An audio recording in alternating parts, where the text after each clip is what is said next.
Assalamualaikum warahmatullahi wabarakatuh. Bismillah, alhamdulillah, ala nikmatillah, wassalatu wassalamu ala rasulillah Muhammadin wa abdillah wa ala alihi wa sahbihi ajma'in. Alhamdulillah, kita masih diberi kesempatan, kita masih diberi kekuatan Allah SWT untuk kehidupan ini.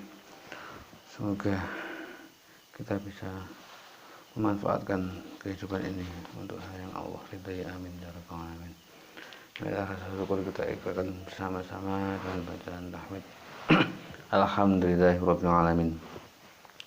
Tidak lupa semoga rahmat Allah tetap tercurahkan kepada junjungan kita Nabi Muhammad sallallahu alaihi wasallam, dan semoga kita semua mendapat syafaat beliau min hadisah ila yaumil qiyamah. Amin ya rabbal alamin. Alhamdulillah, kita masih bisa berjumpa lagi, kita masih bisa belajar bersama-sama, mempelajari ilmu-ilmu yang Allah ridhai. Semoga kita bisa mendapatkan ilmu-ilmu yang bermanfaat, ilmu-ilmu yang bisa menuntun kita menuju keridhaan Allah SWT. Amin ya rabbal alamin. Kemarin kita menjelaskan bab sholat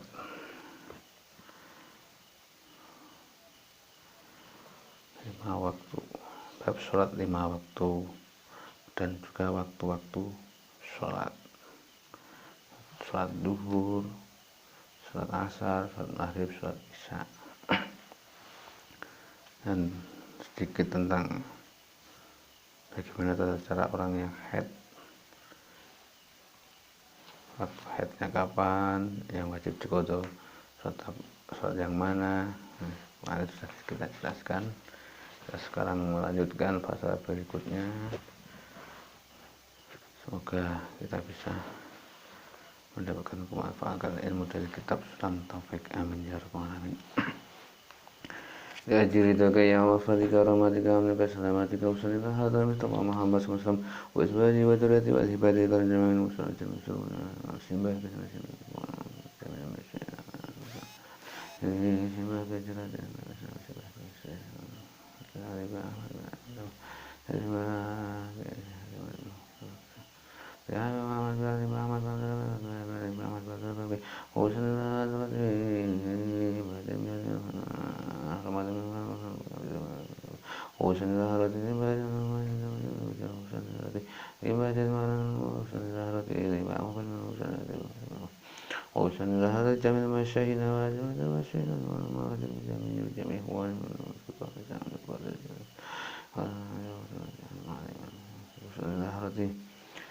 Abi Muhammad Jamari bin Abdullah Bandi Usulullah Hadati Ini Mu'alif Hadal Kitab Sunan Taufik Assalamualaikum Al-Habib Syekh Abdullah bin Husain bin Tahir bin Muhammad bin Hashim Ba'alami Ghafrullahu lakum Allah hayat terjemah yang paunan bi asrarihim wa ulumihim ladhi fitni wa dunya wal akhirah. Ghafrullahu al-Fatihah. A'udzu billahi minasy syaithanir rajim. Bismillahirrahmanirrahim. Alhamdulillahi rabbil alamin arrahmanir rahim maliki yaumiddin. Iyyaka na'budu wa iyyaka nasta'in ihdinas siratal mustaqim siratal ladzina an'amta 'alaihim ghairil maghdubi 'alaihim waladdallin. Rabbi ighfirli wa liwalidayya amin. Kita melanjutkan pasal berikutnya.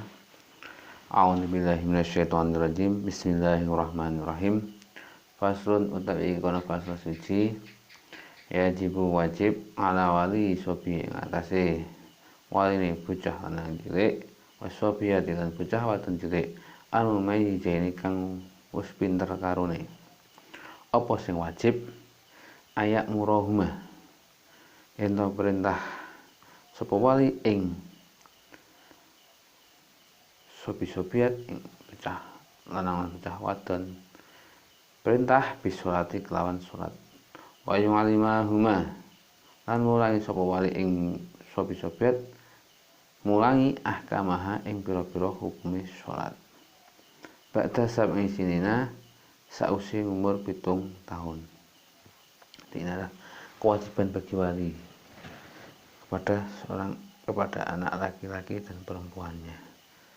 Contoh, saya umpamanya punya anak laki-laki dan perempuan, saya walinya, saya punya kewajiban untuk memerintahkan anak-anak saya melaksanakan sholat, wajib memberikan pengertian, memberikan ilmu-ilmu tentang hukum-hukumnya sholat. Itu wajib. Sebab apa? Sebab hak walid salah satu hak seorang anak kepada orang tuanya itu ada 3. Yang pertama adalah Aysina ismahu, memberikan nama yang baik.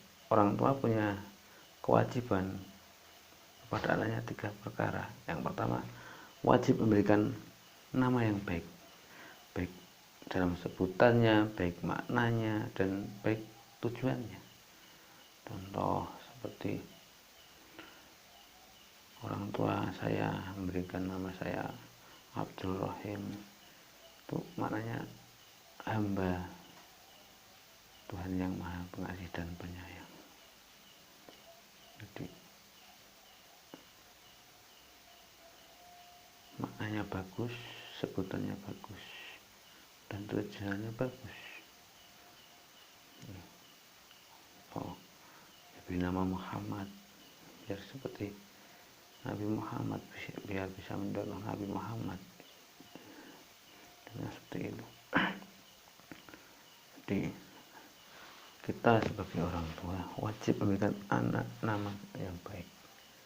Seandainya kita tidak, ibaratnya nggak bisa berpikir nama yang baik bagaimana, kita konsultasi kepada para alim ulama, nama yang bagus buat anak itu seperti apa, kita minta berkah beliau, itu juga bisa.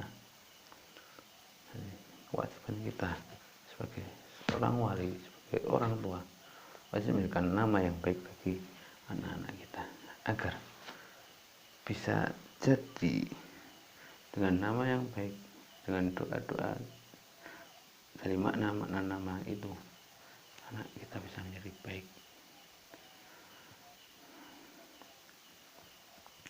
Yang kedua,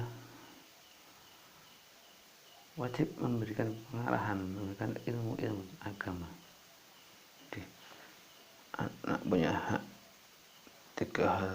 Yang pertama nama yang baik, yang kedua punya hak diberikan ilmu yang Allah ridhai, ilmu hukum-hukum syariat, hukum agama.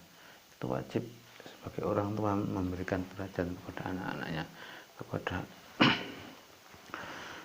putra-putrinya, itu wajib.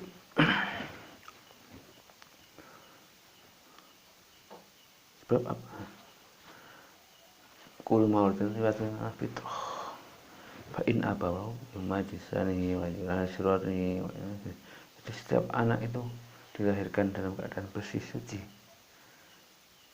Nah, anak masa depannya mau bagaimana tergantung orangnya, orang tuanya, walinya yang mendidik. Mau dijadikan anak yang baik, mau dijadikan anak yang paham tentang agama, mau dijadikan anak yang bagaimanapun, itu terserah orang tuanya.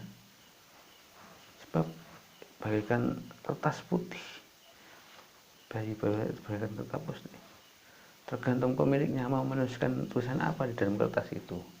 Nah, untuk itu kita sebagai orang tua wajib memberikan pengarahan, wajib memberikan perhatian, wajib memberikan ilmu-ilmu yang benar-benar ilmu itu bermanfaat bagi dirinya sendiri dan juga keluarga dan lingkungannya, dan terutama bermanfaat untuk agamanya.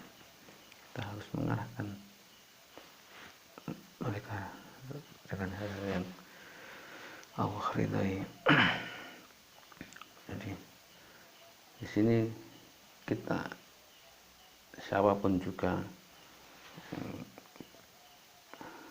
dijadikan sebagai wali bagi seorang anak, jadi orang tua bagi seorang anak, wajib memerintahkan anak itu untuk sholat, wajib memberikan ilmu hukum-hukum sholat saat itu anak itu sudah berumur 7 tahun dan sudah mengerti, sudah bisa mengerti, memahami apa yang kita jelaskan, sudah bisa memahami tentang hal yang baik dan yang buruk. Kita wajib memerintahkan mereka untuk melaksanakan sholat dan memberikan ilmu tentang cara-cara sholat, hukum-hukum sholat, itu sudah wajib. Perintah sholat tapi nggak memberikan ilmunya, ya bagaimana itu mau bisa melaksanakan sholat. Nah, ini pernah ada orang tua bertanya, sudah Gus, anak saya sudah dibilangin mau diarahin belain kepada orang tua, itu yang salah siapa? Saya jawab, yang salah semuanya. Orang tuanya bingung, kok bisa salah semuanya, bagaimana? Satu, anak berani kepada orang tua, anak tidak nurut kepada orang tua, salah. Sebab anak wajib berbakti kepada orang tua. Sepintar apapun dia, secerdas apapun dia, sekaya apapun dia. Nah, yang namanya anak wajib berbakti kepada orang tua. Itu anak berani dengan orang tua, salah.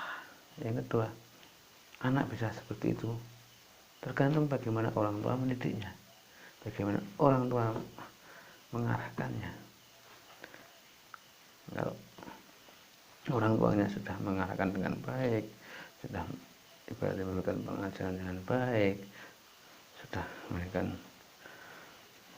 ilmu-ilmu yang baik, tapi anak itu tidak nurut, itu yang salah anaknya. Tapi anak bisa seperti itu juga pasti ada sebabnya. Kadang orang tua kurang perhatian, kadang orang tua ibaratnya tidak mau mendidik, cuma terserah kamu mau apa, yang penting aku sudah mencukupi harta kamu.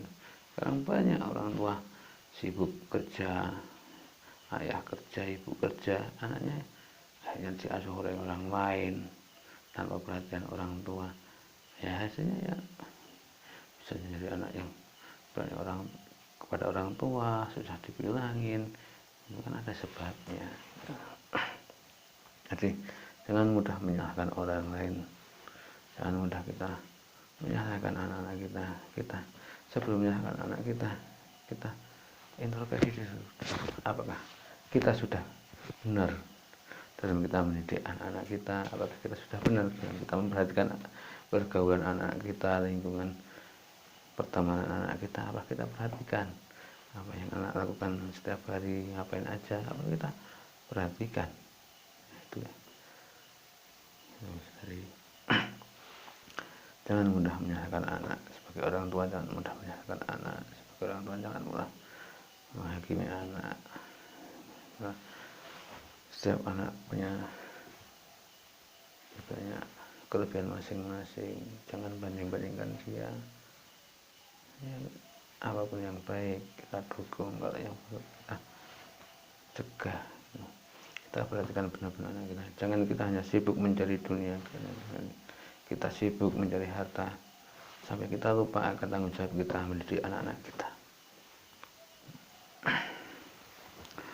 Ayat ribuhuma lan mukul sapa wali ing sobyet ngalatar kia ing atase tinggal salat batang asrisina sausi umur 10 tahun.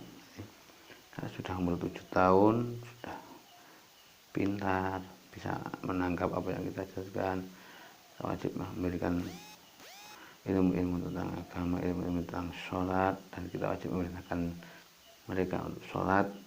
Dan kalau sudah umur 10 tahun, kita boleh memukul anak kita, boleh memukul anak kita yang meninggalkan sholat. Tapi bukan sembarangan mukul, ya, pukulan yang bisa membuat anak itu jerah, agar anak itu istiqomah dalam menjalankan ibadah. Bukan pukulan yang menyakitkan, tapi pukulan yang mendidik. Sekarang salah, anak mereka noda tuh, sholat angel, plak, hanya membekas, ada luka yang membekas. Ini masalah. Boleh memukul, tapi pukulan mendidik, pukulan agar anak itu mau melaksanakan sholat, tidak meninggalkan sholat. Kasomin, koyo poso. Nah, kalau tidak mau puasa juga dipukul, kalau ngeyel. Tapi pukulan yang mendidik. atau kau kang pot karone ing poso di sholat puasa kita harus didik anak kita sejak dini, kita didik, kita beri pengertian agar anak kita terbiasa saat dia sudah balik, sudah terbiasa melaksanakan sholat, sudah terbiasa melaksanakan puasa, dia tidak merasa keberatan dalam menjalankan perintah-perintah agama.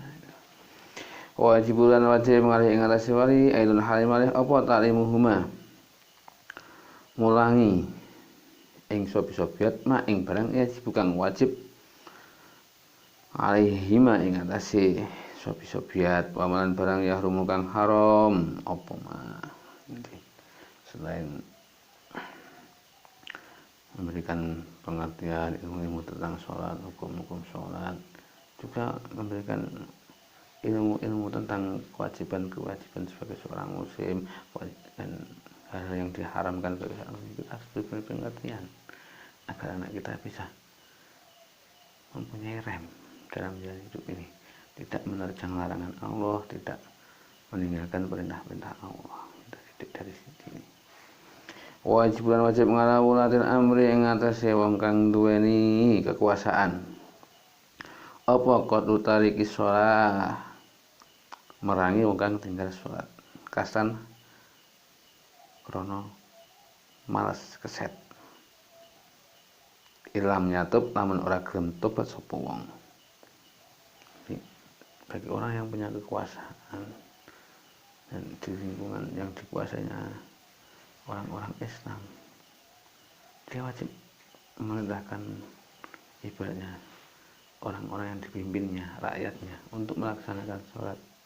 Dan apabila mereka tidak melaksanakan sholat karena malas, karena ibaratnya karena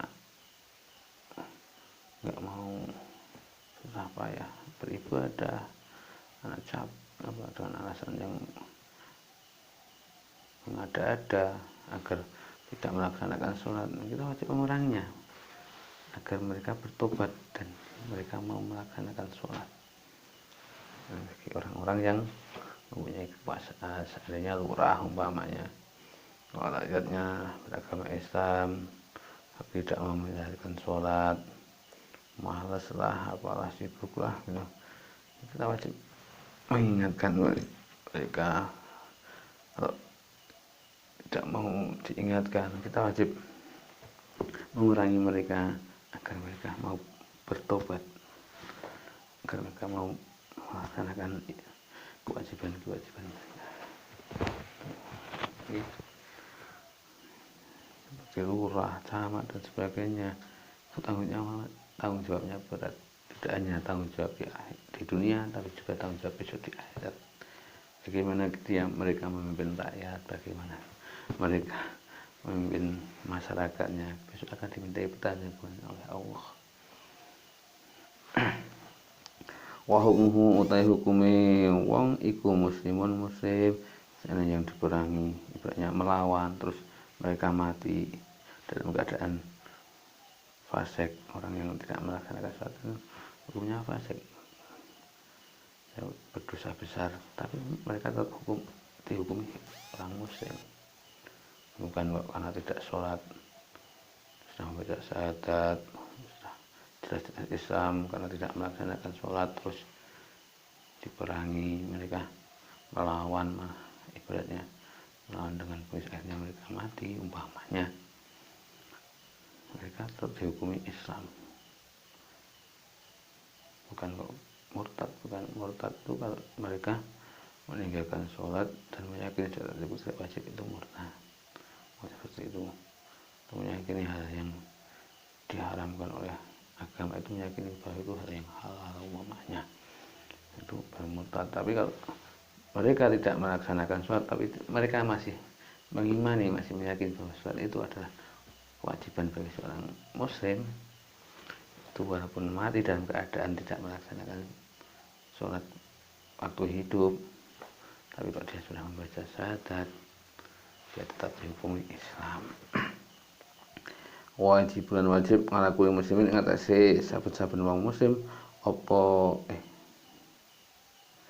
apa amru ahlihi perintah ahline muslim biha kelawan salat wa qurhum lan maksa ing ahli wa ta'limuhum lan mulangi ing ahli arkanaha ing bira-bira rukune salat wa syurut ha lan bira-bira syarat salat wa mubtilatiha lan bira-bira perkara kang batalake salat.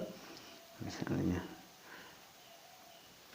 semua orang muslim diwajibkan memerintahkan keluarganya, baik itu anaknya, adiknya, saudara-saudaranya, itu wajib kita mengingatkan untuk melaksanakan sholat, wajib kita mengingatkan mereka melaksanakan ibadah-ibadah yang Allah wajibkan, dan wajib memaksa apabila mereka tidak mau melaksanakan, kita wajib memaksanya, dan kita wajib memberikan pengertian, memberikan ilmu-ilmu tentang rukun-rukun sholat, saat sholat, dan hal-hal yang bisa membatalkan sholat. Kita wajib memberikan pengertian seperti itu. Nah, kalau kita tidak punya ilmu itu kurang mampu lah umpamanya, dulu waktu itu hanya telat, terus masih belajar belum paham itu. Nah, anak-anak kita dikirimkan di pesantren atau dengan majelis taklim, kita nggak masalah. Yang penting kita punya kewajiban mendidik anak kita. Kalau kita tidak mampu mendidik secara langsung, jadikan dengan orang lain, kita pasrahkan orang lain yang mampu. Entah para ulama, para habaib, majelis taklim, pondok pesantren, agar anak kita dididik oleh beliau-beliau menjadi anak yang soleh.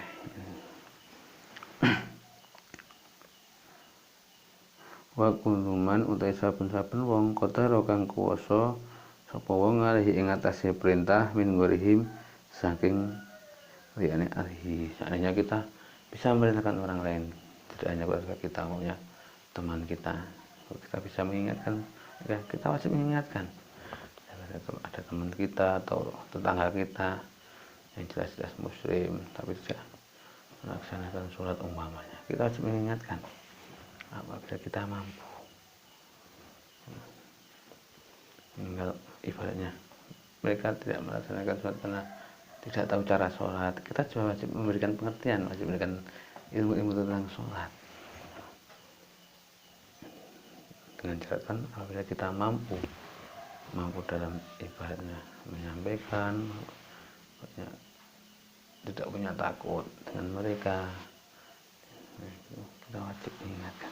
Seandainya kita umpamanya nggak mampu, kita takut kalau dia marah, jadi maki kita takut, ya kita ibaratnya berembuk dengan orang-orang sekitar kita yang mampu mengingatkan dia.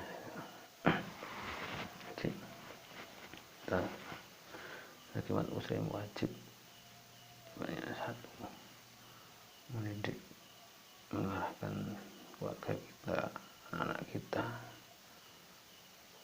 itu yang paling wajib.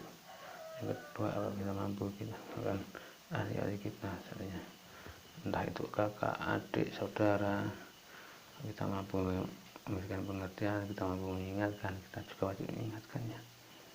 Dan bagi seorang pemimpin yang punya pemerintahan seperti lurah atau apapun itu, mereka juga punya kewajiban untuk mengingatkan orang-orang di sekitarnya, masyarakatnya, memerintahkan untuk melaksanakan sholat. Apabila tidak mau melaksanakan sholat, meninggalkan sholat, seorang pemimpin, seorang pemerintah itu wajib memerangi agar rakyatnya bertobat melaksanakan sholat.